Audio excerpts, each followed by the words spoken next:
I want to start this video off with a few quite personal questions. Hey viewer, I must ask, where are you in your current state of being? Are you working an occupation you can't say you love? Or are you outright struggling to find work? Are you even motivated to try? Do you consider yourself concerned about the future due to its unpredictability? Do you feel as if you lack purpose or even consider yourself someone who has never really found any? Do you spend most of your time dreaming rather than doing? I ask these questions because up until recently, I answered yes to every single idea posed here, and I feel like these questions don't organically come up in conversation. I ask these questions because up until only recently had I ever been asked them. But what surprised me was the source of these questions. It wasn't necessarily a person who posed these things to me, but instead, it was a manga. And it's one that I feel has a message everyone needs to hear.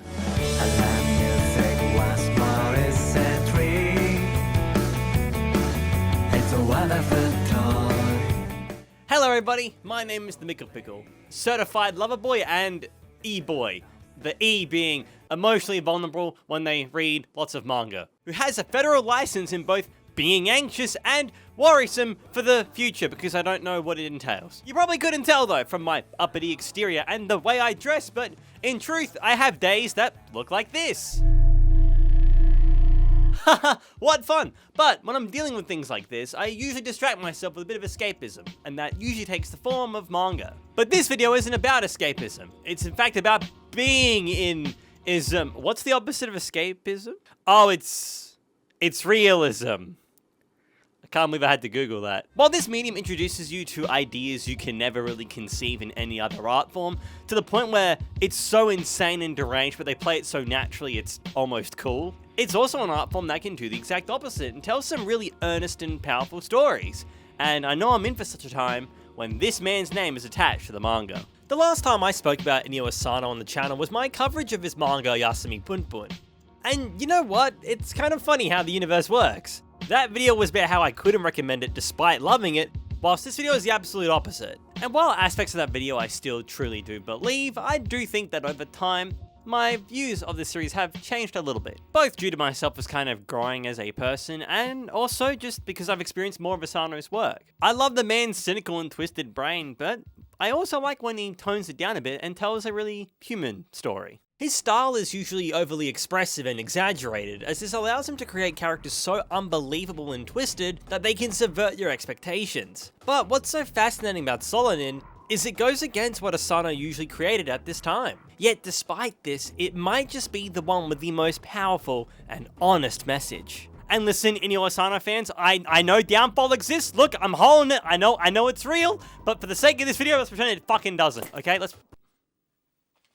Solanin is a very human story that tackles some really mature themes, from loneliness as an adult to codependency, depression, all of which are very grounded and honest ideas that Asano presents in a really earnest way. But just because it's earnest doesn't necessarily mean it's relatable, right? We follow the story of a girl named Mako, who works an office job that she really only started doing because, well, she's an adult, and that's expected of them. She lives with her partner Tanada, who also works a separate job for a delivery service. Both are working occupations they can't say they love. Oh no. But then of the two, Mako is reassured by her partner that if she doesn't like her job, she should just quit and pursue the things that make her the happiest. Oh god. She naturally quits the job she didn't love nor hate and decides to spend her time at home indulging in her hobbies and passions. Dear god, no. But it doesn't bear any fruits. Okay, which one of you fucks made a manga about me? The story follows Mako's life from this point forward, living in Tokyo without a solid grasp on her own future, without a true understanding of what it is she really wants to do.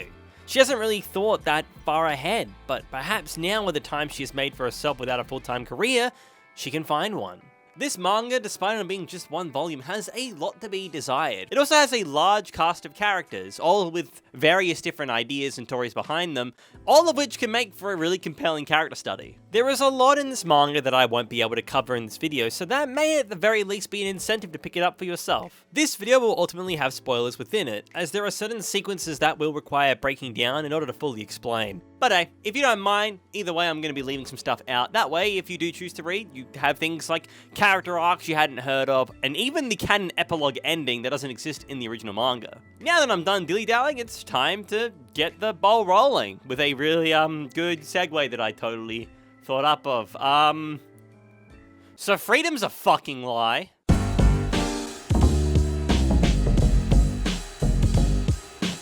I think it's safe to assume most of us wish we could just outright retire, have limitless free time to do what our hearts desire, because we all have dreams or just things we'd rather be doing, but our circumstances, both in association to time and money, are factors that actively affect how doable such things are.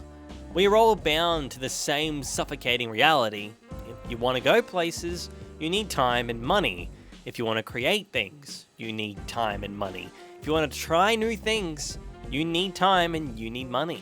But let's say you don't want anything grand. You just want the feeling of being free. Free to do your own thing.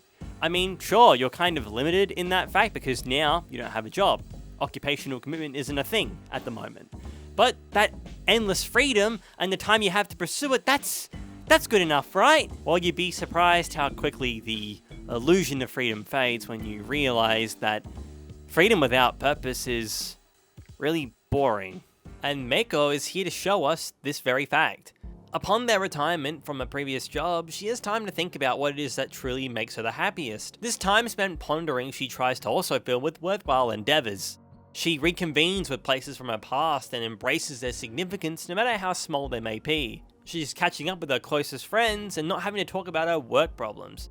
She even cleans up the house every now and then and finally gets to do the laundry, even picking up cooking skills along the way. If she wanted to, she could just go on a walk and drink a beer. Nobody could stop her. Hell, even that game she's been wanting to get good at, she now has the time to become a master at. Simple things she never really had the chance to do before. Simple things that very quickly become boring. It's strange, you see, because Meiko deep down knew this lifestyle wouldn't really last, but in the time she spent being bored, she'd hoped the answers she seeked for herself would eventually come to her, but they never did.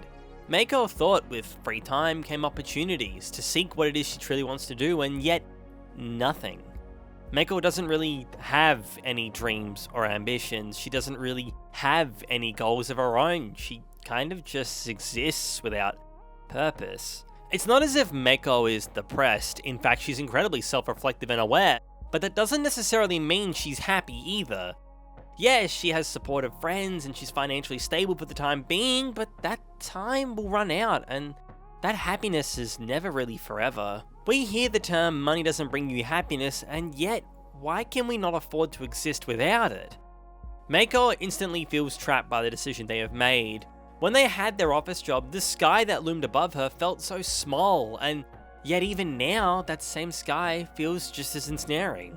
Naturally, people are worried about her. She's young and naive, only recently moving out of home with her boyfriend. She doesn't really know how the working world works yet. Living in Japan without a job? In the very country that places high value in one's diligence and commitment to their work? In a culture where one losing their job can have dire consequences not just on their finances, but their mental health as well. Seriously, there's a heavy emphasis on how important the work culture is to Japan. It being one of the countries that have the highest employment rates. Which is, I mean, anything's better than Australia, to be honest. The only thing we're known for here is getting eaten by giant spiders and losing wars to emus. Yes, that did happen. Wow, what a legacy. The people around her can't help but voice their concern for her, but she was so confident at the time that this was the right decision. If she hadn't made the choice, she'd be spending her whole life thinking about what if. She'd be rotting in that chair, unable to formulate an answer to the question that bugs her the most of all. What do I want to do with my life? Put yourself in Meiko's shoes. Say you have a job you can't say you love. Sure, it pays the bills, but you're not really attached to it. Now, say you have bigger dreams occupationally. Would you be confident in quitting your job to pursue that right now? If yes, then why haven't you?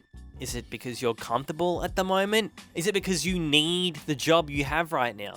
Is it because you're scared to fail? Or is it because while you are passionate about that job, you don't necessarily know if your business will be successful? And now the latter. Let's say you don't have a job. Is it because the opportunities that appear do not interest you? Is there a lack of opportunities in your living situation? Are you simply unmotivated to even try? Or is change something you simply fear? These are the kinds of questions that Solanin poses, and look, I love that about it, but I'm obviously biased. I too quit my job in pursuit of creative endeavors. But I also feel like these ideas being posed are pretty accessible to the general public. And I think that's purely by Asano's design, because Solanin feels like a manga that you're going to think about even after its completion. It's going to be a manga that tests and challenges you. It'll be a manga that helps you kind of better understand yourself. And I think that makes sense because of Asano as a mangaka. Asano-sensei always puts a piece of himself into his works, whether it be metaphorically or, well, quite literally. I mean, that's literally just that's him, that's the guy. They can only really create impressionable art like the manga they do because of their ability to express themselves through the stories they are telling. When you follow the events of each manga he creates, you get a gleam into how Asano perceives the world and all who inhabit it. He's not exactly an optimist, but he's also not one who truly believes the world to be evil. Asano is simply a person who works in the industry, a person with problems, and I think his manga, Downfall, expresses this idea the best. Okay, look, yes, I know I said we should pretend this manga doesn't exist for the sake of my argument, but the me who wrote this script already put it in, so just go with it. Downfall is a manga that focuses on a mangaka whose love for the craft has slowly begun to fade. When he finally broke into the industry, it very quickly became about ensuring sales rather than creating personalized and unique art. This, at the time, apparently bears similarities to Asano's early career. While not a one-for-one, there is some connectivity here. When Asano worked on Punpun, sale numbers would go down the more nitty-gritty his series got. However, the reason for its inclusions were somewhat interpersonal, Asano even relaying characters from his manga with people in his real life. And at times, his very human but very selfish desires would even make their way into his manga. He felt trapped because while he alienated his audience at the time by tackling more brutal subject matter, this was the kind of story he wanted to make. He needed to make sales, but he also wanted to make something he could be proud of. He had to constantly pull himself apart to please both his publishers, but also please those who support his work. Asano doesn't really know what the answer is. He never knew going into this industry how much of himself he would have to give up. Much in the same way Meiko feels trapped by her own circumstances now that she is without work. But perhaps the answer she's looking for may come to fruition through the person she values most, her partner, Tanada Naru.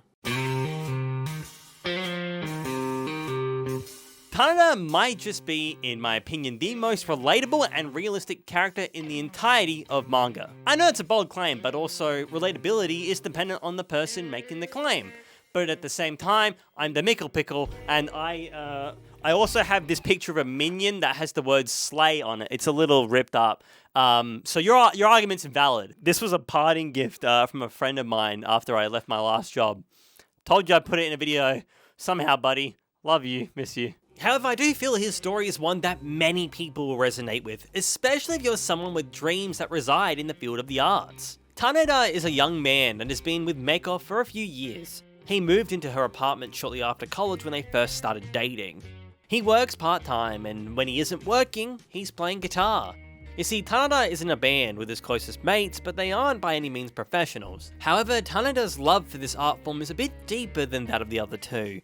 But it's not something he's able to openly express to people. Taneda is a realist. He considers his dreams merely dreams, not things that he's bound to even achieve in his lifetime. He knows the chances of his group and himself becoming a professional band are dramatically low. They are a group of nobodies with instruments in a field full of nobodies with instruments. Like the world of art, some of the greatest artists of our generation have yet to be uncovered, many of whom likely giving up as a result of burnout from not being recognized for their work. These kinds of industries are brutal and cruel. It's a field where success isn't guaranteed to even the hardest of workers. Because of this, Taneda has never really pursued music professionally. He's only ever done it as a hobby, with no real intention of taking it any further. He doesn't want to get his hopes up, only to be disappointed when nothing comes as a result of his dedication. Taneda is scared because if he attempts to make his dream come true, and it doesn't, then what else does he have? And this right here is incredibly special to me. I've been on YouTube for about 16 years now. 13 of those years have been spent on this channel. As you can tell, this channel means a lot to me despite its size when compared to the greats, right?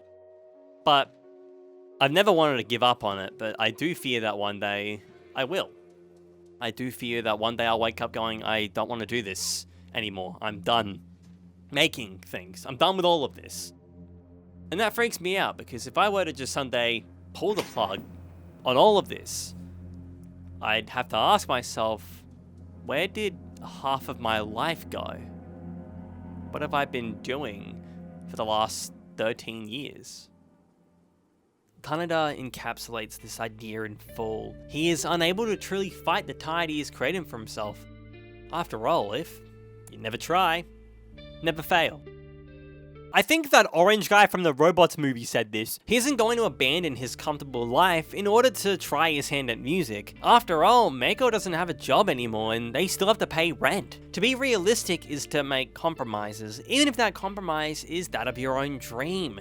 And yet somehow Mako manages to convince him at the very least to pursue music more professionally. Because that's Tanada's passion, and while he can pursue his dreams, he absolutely should. Because when he's playing his guitar, he looks the happiest. Because when he's playing his guitar, he looks like Mako's deepest desire. If she doesn't have a dream for herself, a desire of her own, then maybe watching over someone else's can be hers instead. He makes the call to cut his hours at work so he can really tackle music more professionally. He plays with his band and practices at home. When he's at work, he's always thinking about his guitar and how happy it makes him. He remembers the unrivaled feelings of strumming that guitar, and over time that love grows stronger and so does his confidence. He decides he wants to fully commit to his dream and pursue music even more professionally. He decides to quit his job, as financially both he and Mako have a bit of savings to last them for a few months. She believes in his talent and knows when Tanada is passionate about something, he won't ever give up on it. Tanada, however, is still in two minds about this. While he wants this life, he is aware of how hard it will be, so he reassures himself by simply saying, "If it happens, it happens." As if setting himself up so that if his work isn't recognized, he won't be disappointed. This can be perceived in two ways though. Either you truly believe he is content with trying, that he is simply trying this out but not putting all of his eggs in one basket, or if you're like me, and have actually used these same lines before, if you're like me, you would know this is an attempt at concealing your true reservations and fears of failure. It's a fake safety net, to try to convince yourself that you are not wrong for trying. But perhaps Tanada isn't quite like myself. Perhaps he really is content with just being able to say, yeah, I gave it a shot and that's enough for me. But his commitment to this craft seems to contradict that statement. He's put in too much effort to be okay with having such an unbothered response. After all, he commits himself to this band and into making music, even getting together with them to create an original song and publish their own CDs. The time, money, and effort that went into this is unlike anything Tanada has ever done. This was a huge moment, a turning point in both his life and the lives of his bandmates. They all worked their asses off and pursued in the route most dearest to them. And do you want to know what comes of that pursuit? Well, would you believe it? An offer.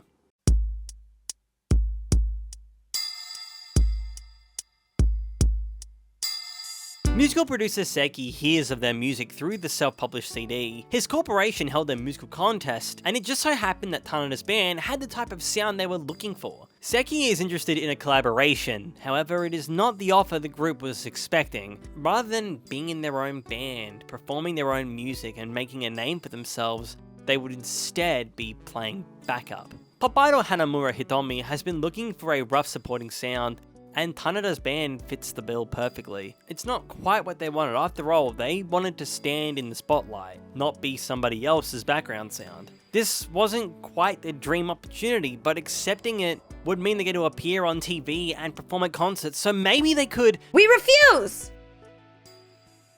Mako knows Tanada is a realist, and this opportunity isn't necessarily a bad one.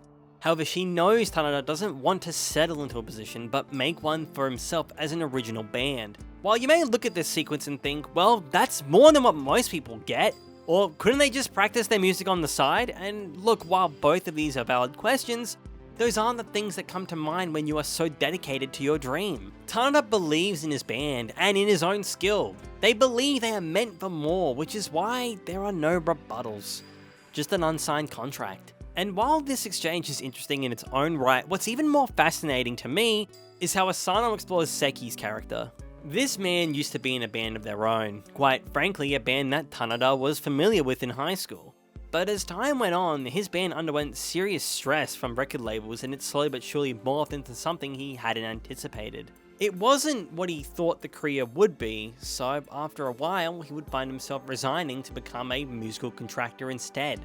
Seki is essentially made out to be Tanada's inevitability, but even if this is the person he is destined to become, that person, like Tanada, hasn't necessarily given up on their dream. It may not necessarily be in music, but he has found something to him that is worthwhile. But to a character like Tanada, who is hell-bent on this singular dream, if someone abandons their original goal, to him that's simply giving up and being satisfied with something else. It's a really cool character interaction that I think a lot of people could relate to. Hell, when you were younger, you probably had goals that were way too unrealistic. Maybe you wanted to be a superhero, or, like me, be a literal fire truck. You likely dreamt of an occupation you're probably not in at the moment. But then, as you got older, your environments changed, your friends changed, your ideals changed, and you changed. Maybe you've just settled. Or maybe if you're like Seki, you've just shifted your goalposts a bit. Everybody in the band is seemingly unfazed by what has happened. Everybody clearly except Tanada.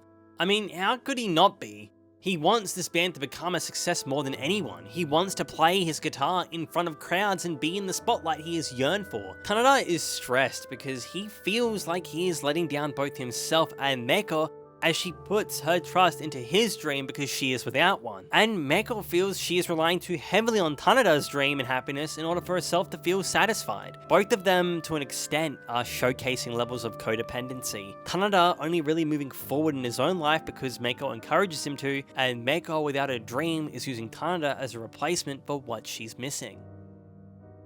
Going to be putting up a major spoiler warning here because we are now entering the climax of this manga. From this point onwards in this video, I will be focused on this moment and what happens after. So if you don't want that spoiled, it's just clicking off the video now. But if you're still here, thank you for being here. And here we go. People's dependency on people is inevitable. People's dependency on the world answering their prayers is inevitable.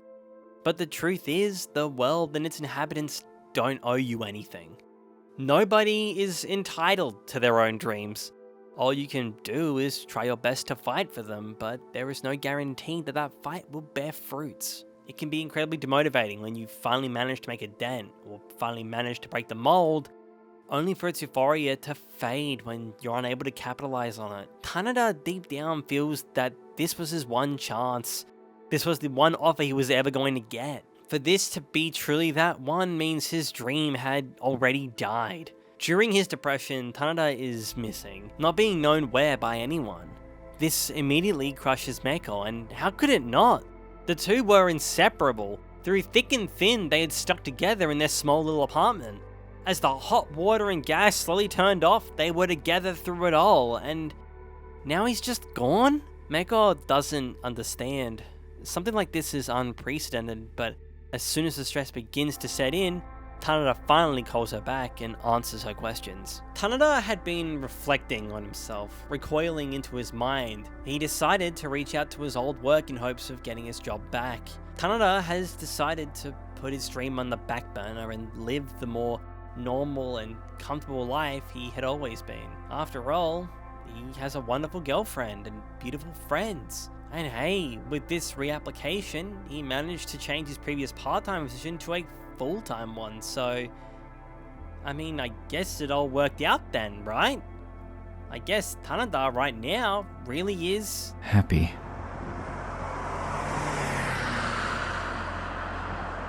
Really.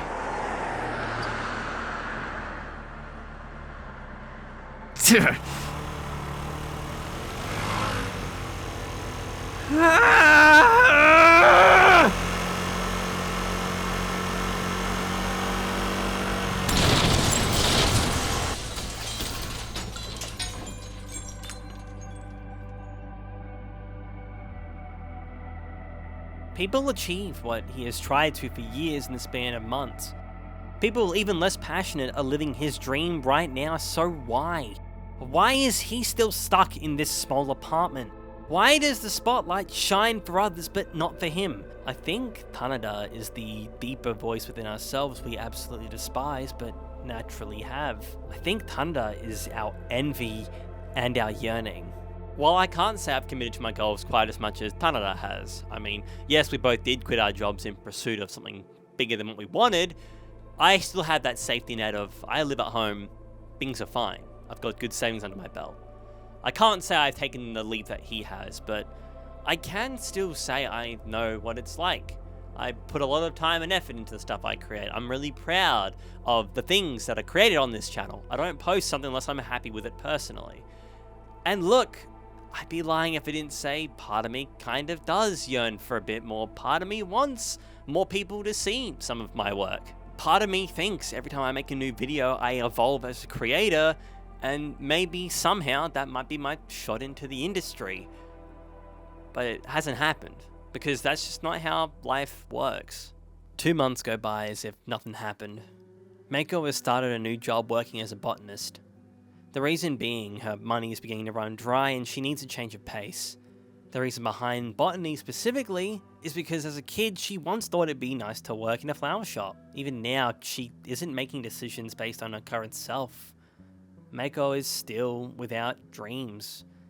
And that fact is weighed even more heavily now without Tanada by her side. His passing has made her emotionally unstable. Days begin to blend into each other, the apartment they cohabited now feeling much bigger than before, but that emptiness and space, now constant reminders of her loneliness. The sound emitting from the television screen was once a distraction from a mundane existence, but is now replaced with an ear-piercing mnemonic that relays to her how empty her life truly is. Meiko doesn't have a reason to exist without Tanada, but she doesn't want to fully give in to her despair. Because she knows deep down that's not what Tanada would have wanted. And she knows this because of the song he left unsung behind. She knows this because of his original song, Solanin.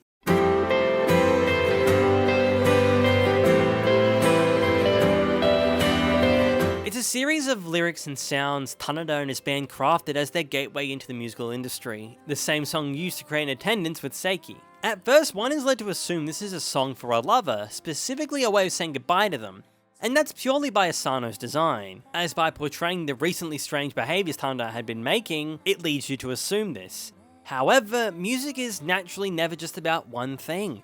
It bends to its listeners and comforts them. Its shape and meaning is mended by those that interact with it. After all this time, Meiko and us readers begin to unravel a new meaning to Solanin.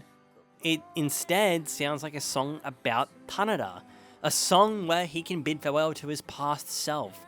It's a farewell to the person he used to be. This was a song about Tanada breaking out of his shell and saying goodbye to the comforting life he had lived in search of something greater. Meiko comes to understand this, and after reconvening with Tanada's father, she begins to realize what she needs to do.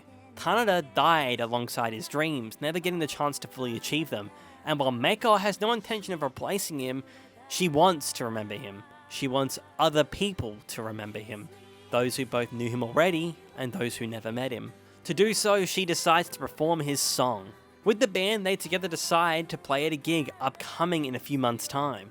Meiko has little to no experience with guitar, and those who play guitar know it's a really steep learning curve. Like, trust me, I'm all too familiar with how difficult it is. This hand doesn't get along with this one. I don't know what to do about it. What am I doing? It's the wrong chord. Playing guitar isn't an easy task to start. It's something that takes months, sometimes years to learn. But Meiko isn't fazed. She has found something she really wants to do, and it's the first time in her life she's ever really been so driven. So such a barrier doesn't seem to stop her. As she practices, she comes to better understand herself. When she left her job, she was never fighting against anything but herself. All Meiko did for the past 20 years was survive. Not truly lived, but maybe with this personal challenge, with this one performance, she could feel the exact same excitement, the same drive that pushed Tanada forward. She doesn't expect to feel the same way about music, but maybe, just maybe, she could feel the same way he did when he played music. Maybe for the first time, she can well and truly stop surviving and truly say she lived. I don't really have a segue for this moment. I'm just gonna be honest here. This video's title used to be the manga that helped people deal with loss. Specifically me. Truth be told, I've debated with myself a lot about even talking about this in a video, because it's quite heavy, but I do feel like it is something that should be talked about. It's really hard losing someone. It's really fucking hard. There's a hole in your heart that you can't fill. You can try to flood it with good memories, but that's always going to be there. Not too recently, I lost someone.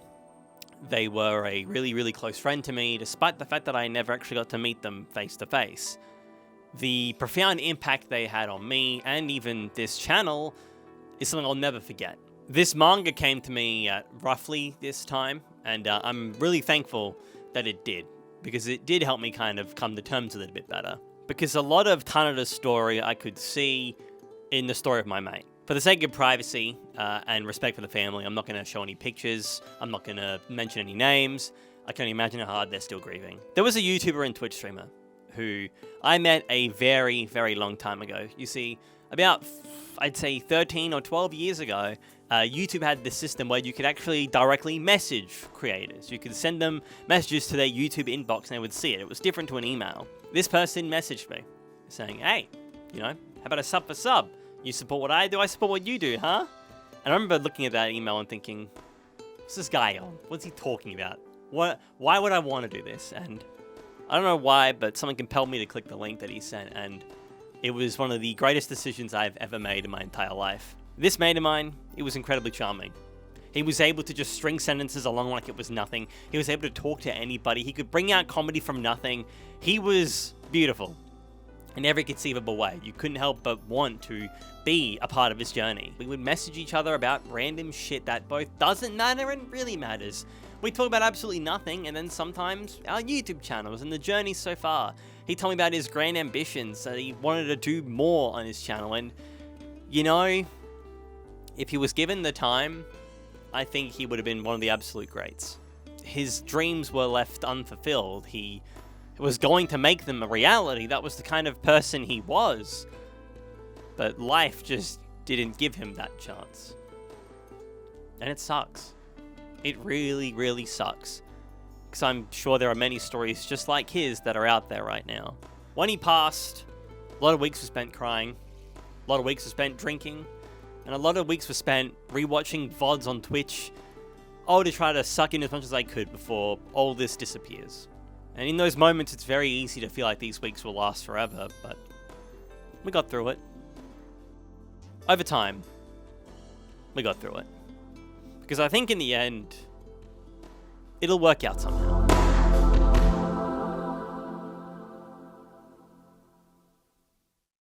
The day of the performance comes, the band eager and ready to muster everything they have into their music. While it's not perfect, in their minds, there was never such a thing. Mako stands on that stage, coming to realize this is where Tanada would be standing, knowing that these are the sights he grew used to.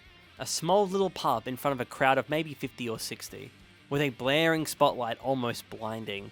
This was the vision Tanada had seen all this time. The scene he would play his music in. The place he would vent his earnest feelings. But there was still some untold that had yet to be heard, and it was Mako's wish to bring that to people. And so, with just her voice, that's exactly what she did.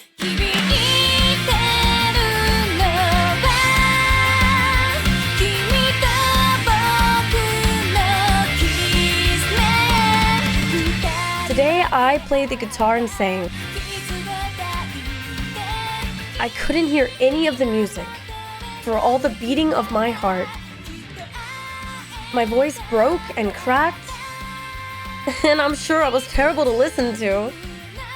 But that last song, Solanin, I nailed to the end. What the hell am I doing? Without a job in Tokyo, I often wonder.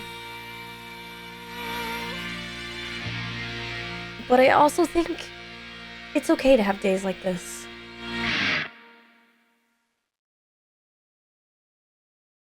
Half a year flies past, as if so much and nothing at all has happened. The world continued to spin, as it always has. It rotates without a care in the world, unbothered of any hardships it may bring in its wake. But sometimes in those hardships, something fruitful is bound to occur.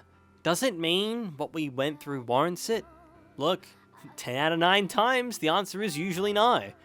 But naturally, as humans, we adapt. Naturally, as humans, we grow.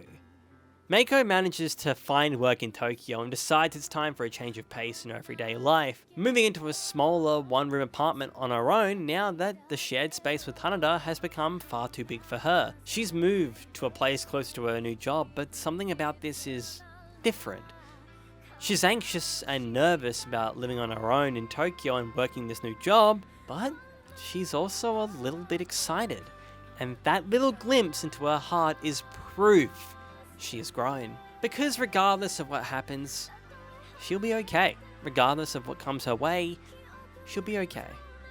Because even if she hasn't figured everything out yet, providing the world spins again, she will be okay because things will work out somehow. We all face hardships, we all have shit days, we all have unfulfilled dreams, we all have issues in relationships with others, but providing you continue to remind yourself of what it is that truly matters, providing you don't give up, things will change. You will grow. Look, I can't say for certain that things will be perfectly fine. I can't say everything will go according to plan. The future doesn't make itself apparent until we are forced to face it. And I can't say for certain you'll fulfill all of your dreams. I don't know if things will be okay, but maybe they'll work out somehow. And hey, life is full of maybes, so why not take a chance on it and see what happens? Well, I'm fucking depressed. How are you? Maybe I should make a happier video again, even sooner than anticipated. Hell, I mean, I wouldn't mind talking about more Yuri on the channel. Those last couple videos are doing very well, and I enjoyed talking about it. It feels like I finally figured out the holy trinity that makes up this YouTube channel. Body horror, existentialism, and girls kissing. Not a bad combination, just not one I anticipated. Thanks so much for watching this video. It well and truly means the world that you stuck by to hear me rant and rave about this beautiful piece of media. It feels good making another video on Asano that is a bit more accessible to the general public. Like, I love this mangaka a lot, so any excuse I have to talk about him, I'll absolutely take. I also want to wish you all an early Merry Christmas. And if you don't celebrate Christmas, Happy Early New Year's. And if you don't celebrate New Year's, I don't fucking know. Congratulations, you're still existing. That's good, yeah. I don't plan on making any video essays until like late January, maybe early February, because I want to spend the remainder of 2024 with my friends and family. Might make a short every now and then, who are really nice. Though feel free to join the Discord, you can chat with me there, or be in some of the Twitch streams, because I'll still be doing those every now and then. It has been an awesome, tough, but eye-opening year for me, and I really appreciate you all supporting me so much throughout all of it. It does mean the world to me. I genuinely appreciate your time and support, and I'm really keen to make some more stuff in the upcoming year. Speaking of thanks, please everyone join me in a round of applause for the following people for their tier 4 subscription on Patreon. These guys are well and truly financially sustaining this channel in its entirety. Big round of applause for the following people: Mighty Dong, Lux Koa, Jake Regan, Sea of Clouds, Lantern Larry, Pigeon, and Why Do You Ask?